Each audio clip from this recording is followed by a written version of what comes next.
સુરત શહેરના નાયબ કલેક્ટર કચેરીમાં કામકાજના ધોરણો અંગે ગંભીર પ્રશ્નો ઊભા થયા છે. વકીલ અને નોટરી દીપક આફ્રિકાવાળા પલક ત્રિવેદી વિરુદ્ધ તિરસ્કારજનક વર્તન અને શિસ્તભંગના આક્ષેપો સાથે આવેદનપત્ર આપવામાં આવ્યું છે. દીપક આફ્રિકાવાળાના જણાવ્યા અનુસાર નાયબ કલેક્ટર નિયમિત રીતે કચેરીમાં મોડા આવે છે અને વહેલા જવાની ફરિયાદો છે. તેમણે આક્ષેપ મૂક્યો કે મેડમ 12 વાગ્યા પછી 2 વાગ્યે આવે છે અને સીધા જમવા બેસી જાય છે. એટલું જ નહીં, સેટિંગ ધરાવનાર પત્રો પણ ઝડપથી કામ થાય છે, જ્યારે સામાન્ય નાગરિકોને અને વકીલોને તાકાતથી વારંવાર આવવું પડે છે. હું દીપક આફ્રિકાવાલા, સમાજ સેવક. હું આજે કલેક્ટર સાહેબને રજૂઆત કરવા આવ્યો છું એટલા માટે કે નાયબ કલેક્ટર સ્ટેમ્પ ડ્યુટી વિભાગ 2ની કચેરીમાં પુષ્કળ પ્રમાણમાં ગેરરીતિઓ ચાલી રહી છે.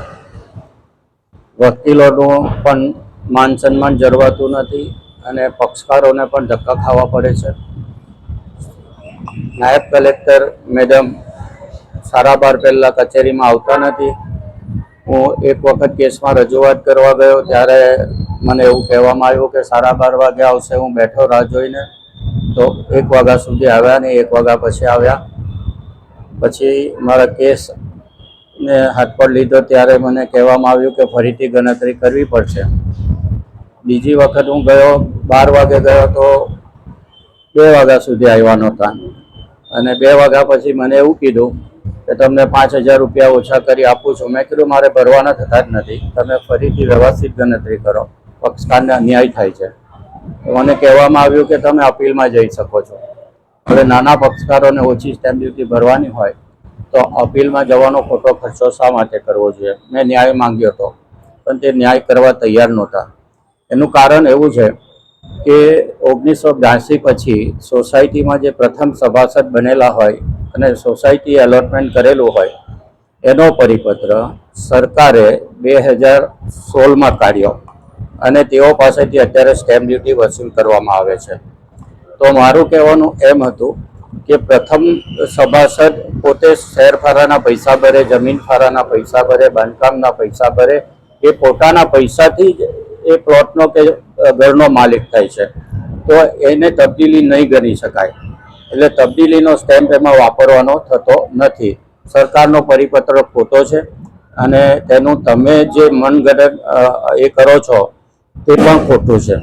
ખરેખર જો ભરવાપાત્ર સ્ટેમ્પ ડ્યુટી થતી હોય તો એને તે વખતે જમીન ફાળાના અને બાંધકામ ફાળાના જે પૈસા ભર્યા હોય તેની ઉપર જ ગણતરી કરીને તે વખતે 4% સ્ટેમ્પ ડ્યુટી હતી સોસાયટી અને પછી 5% થયેલી.